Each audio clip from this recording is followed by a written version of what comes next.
Hello YouTube, this is Core282 here, back with another 100-point squadron build for Star Wars X-Wing miniatures. This squadron here, we've got 4 A-Wings flying in as Green Squadron. We've got Tycho Celchu as the squadron leader, followed by 3 Green Squadron pilots. And the focus behind this build is basically just speed, speed, speed. These guys are notoriously fast, probably the fastest ships in the game. You have lots of green maneuvers to cover for the fact that they have upgrades that cause them to get that maximum amount of stress. Save for Tycho, who doesn't really give a crap about stress because of his ability. And really the idea is kind of just to swarm the opponent, because A-Wings, they may be fast, but they are notoriously weak. They have below average firepower, and they have pretty abysmal defenses. So really the agility is what's going to be saving you with these guys. With that said, let's look at the squadron itself here. Stand up a bit. It's got 4 ships, 3 greenies, and 1 elite. Well, 4 regulars and 1 elites.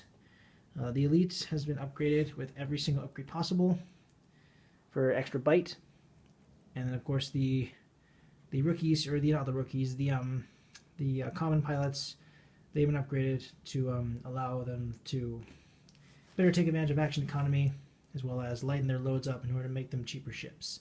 Start with the squadron leader, and leader of this Green Squadron at this point, we have Tycho Celu. Coming in at a pilot skill of 8, he flies the RZ-1 A-Wing Interceptor for the Rebel Alliance. He has the standard stats of an A-Wing. He has an attack value of 2, an agility value of 3, a hull value of 2, and a shield value of 2. His action bar consists of the Focus, Target Lock, Boost, and Evade actions. He costs 26 points to field. His upgrade bar consists of an elite upgrade, a missile upgrade, as well as non-listed tile modification. His pilot ability reads, you may perform actions even while you have stress tokens. So Tycho's ability is probably, for a ship that is relatively weak in terms of combat prowess, it has the most overpowered ability in this game, performing actions even while you have stress, with no ramifications. So you can do so much stuff to Tycho, get him stressed like there's like no tomorrow, and it doesn't matter to him. He'll just keep taking those actions. By far the most overpowered ability in the game, but of course pitting it on a very weak fighter, it kind of balances itself out. But if you outfit Tycho with the correct amount of upgrades, you can take full advantage of this ability, have him do some crazy maneuvers, and get the drop on the guy even without taking a red maneuver. That said, the build I have for Tycho here is what's known as Psycho Tycho, and here's why. His title card consists of an A-Wing test pilot, which comes in at a cost of 0. It's an A-Wing only title, and it reads, your upgrade bar gains 1 elite upgrade icon. You cannot equip 2 of the same elite upgrade cards. You cannot equip this card if your pilot skill value is 1 or lower.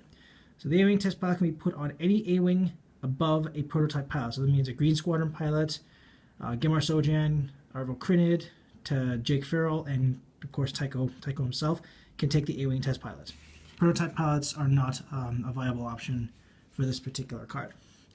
For his modification, something I haven't shown in a while, or if at all, it is the experimental interface. It's a unique upgrade card, and it comes in a squad point cost of 3, and it reads, once per round after you perform an action, you may perform 1 free action from an elite upgrade equipped upgrade card with the action hitter, and then receive a stress token. So experimental interface, basically it's like a push the limit, but for upgrades with the action hitter icon on them.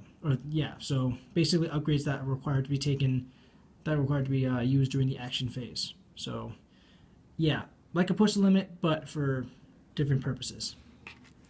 Now combining that with the upgrades we have here, Psycho Tycho is equipped with Daredevil, which states execute a white hard left 1 or hard right 1 maneuver, then receive a stress token. Then, if you do not have the boost action icon, roll 2 attack dice, suffer any hit and critical damage rolled. So coming in at a squad point cost of 3, Daredevil basically allows you to do hard boosts, as opposed to regular boosts. So that means Tycho can take a focus, target, barrel, booster, evade, and then right after, with experimental interface, can do a Daredevil. So Tycho can basically just do a full 270-degree turn, I think. Wait. No. Not a full 270. What am I thinking? Well, potentially he could, actually, if you give him the right maneuver. Potentially, if you have him like do like a hard 1 boost, yeah, you can basically have him do a full 270-degree turn, which will compensate for the lack of red maneuvers you'll be taking with Tycho. For his second elite upgrade, chosen Push the Limit.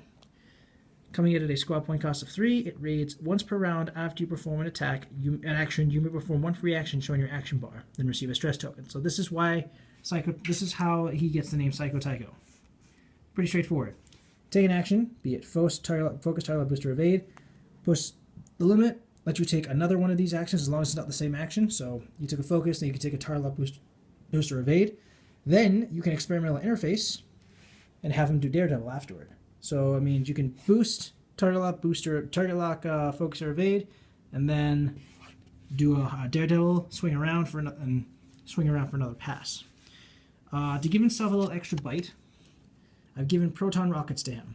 Again, coming in at a squad point cost of 3, they have an attack value of 2 and can be used at range 1. It states, discard this card to perform this attack. You may roll additional attack dice equal to your agility value to a maximum of 3 dice. So basically with Proton rockets, if you equip this onto a ship that has an agility value of 3 or higher and can take a missile upgrade, you're basically giving these guys basically advanced proton torpedoes, but at a cheaper cost. So yeah, this thing's strength is based entirely on its the ship's agility value. However, the downside is range 1. It has to be really, really close to use it, and it requires a focus token as opposed to a target lock. So the strategy with this is take a focus and a target lock with Push the Limit. That way you spend the focus, and then you have a way to modify the dice after you roll your dice. And of course, these guys are practically the same, so we'll just go right into just one of these guys. We have 3 Green Squadron pilots coming in at squad point pilot skill of 3. They fly the RZ-1 A-Wing Interceptor as well for the the Rebel Alliance. Standard stats are an A-Wing, attack 2, agility 3, hull 2, shield 2. Can take a focus, target lock, boost, or evade action. Costs 19 points to field. And the upgrade bar, like Tycho, consists of an elite upgrade, a missile upgrade, as well as an unlisted talent modification. They're common pilots, so they have no unique ability, but they can take elite pilot skills, so that's something that kind of compensates for that. Like with Tycho, give them Push the Limit, because A-Wing stresses really have no consequence to them. Take an action, get a free action, receive a stress. And then, of course, since the A-Wing has like a whole table of green maneuvers to go with, getting rid of the stress should be no problem. So basically, you can perform a straight-up hit and run with Push the Limit, and then, of course, rocket out of there away from enemy fire. And then, of course, to lighten their load, give each of them a Chardaan Refit, which is an A-Wing only upgrade. And it says this card has a negative squadron point cost, so -2. So that means the Green Squadron pilots, combined with Push the Limit, cost 20 points each. So that's 20, 20, 20, plus another 40 here. That makes 100 points, or 9, sorry, this makes, I think, 38 points. So that means the total cost of this squadron is 98 points. So you will get initiative if you use this squadron, unless, of course, someone has a squadron with your points. And so, yeah, that's how the squadron is constructed. I'll be back in a minute to show you how the squadron works. Okay, we've got our ships set up. For this scenario, I'm just going to be using the Rebel ships just to kind of give you an idea of how the squadron works. We're going to start with the Green Squadron pilots. So we're going to start with this guy. Say for this scenario, he's going to be doing a hard 1, like so.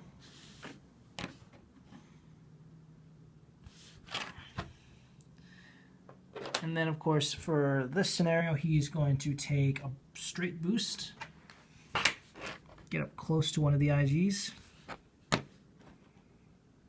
like that.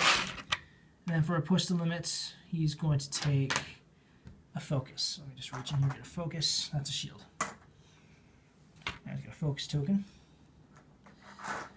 And then, of course, he's going to get a stress as a Push Limit. This guy is going to do a soft 2.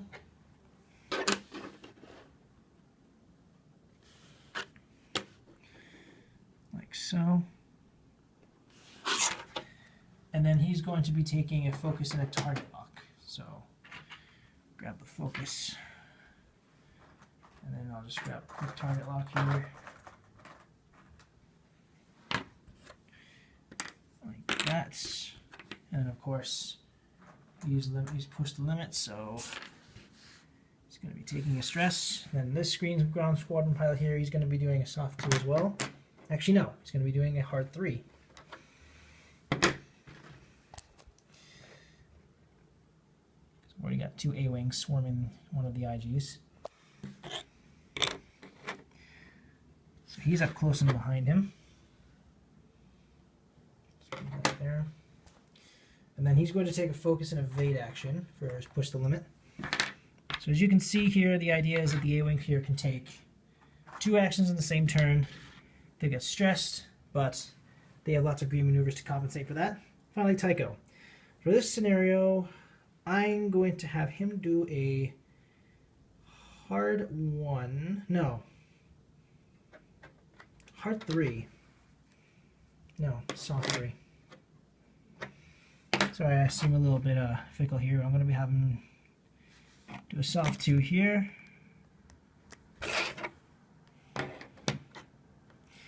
So let's change that to a. Here's about here, I think.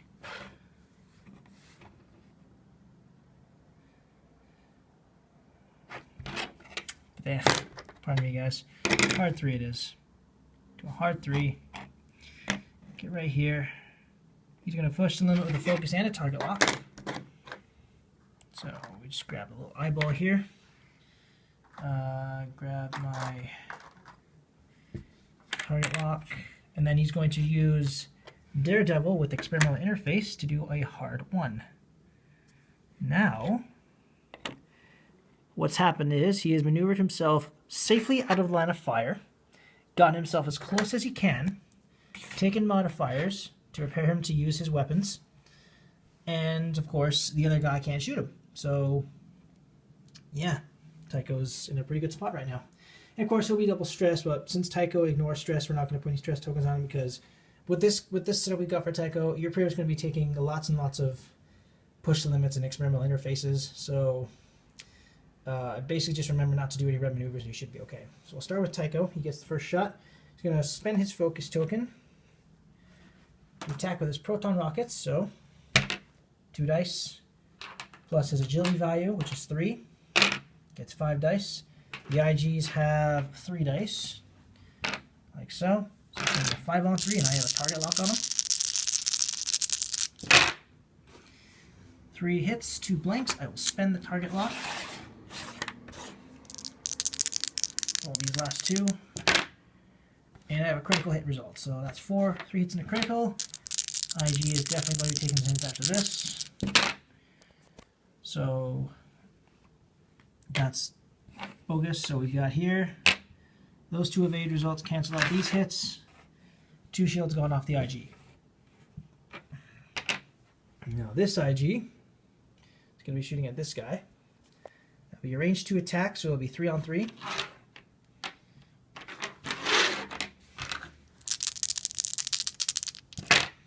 Ooh, 3 hits. 1 evade. Okay, so he loses both his shields. That's fine. That gets cancelled out. Now it's the greenie's turn to counterattack. Let's put this target lock away. I'll have this free squadron here attack. Range, I'm going to say 1. Don't quote me on it. Yeah, that's a range 1 attack. So it'll be 3 dice versus 3. The A-wing should only have 2 dice, 2 attack dice.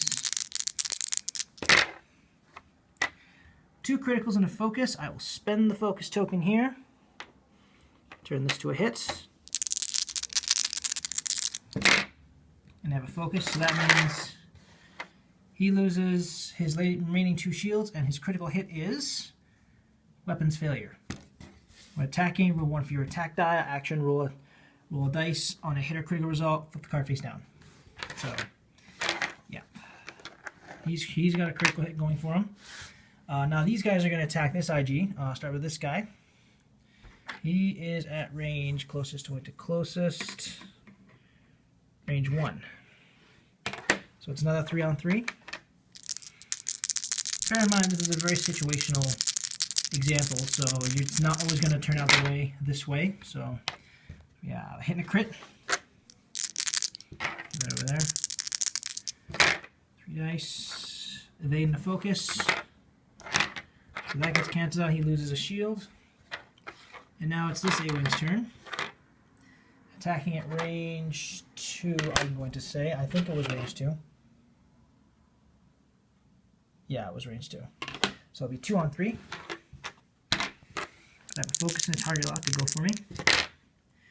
I'm going to spend my focus, turn that to a hit.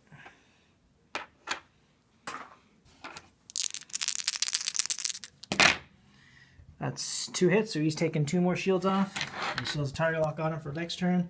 The next round, these guys can take some green maneuvers to get rid of their stresses, except for Tycho, and rinse and repeat. So that's how my green squadron, this is how my kind of green swarm works. I'm going to be using this in my upcoming X-Wing League match coming this Monday. So hopefully this squadron kind of pans out. I've been using this squadron a fair bit with my roommate, and yeah, each time I faced him, I managed to trump him, his ships. The last time I lost only 1 ship. The first time I lost all of them except Tycho. So I'm praying that this squadron, you know, will help me achieve first victory in my league match on Monday. So wish me luck, guys. Anyways, this is the green squadron setup I've got going. Let me know what you guys think in the comments below. Any constructive criticism is greatly appreciated. If you like, you may use this build for any competitive or casual play, or you could tweak it or revamp it to your own specifications. Thank you guys so much for watching. This is Corbin22 signing off.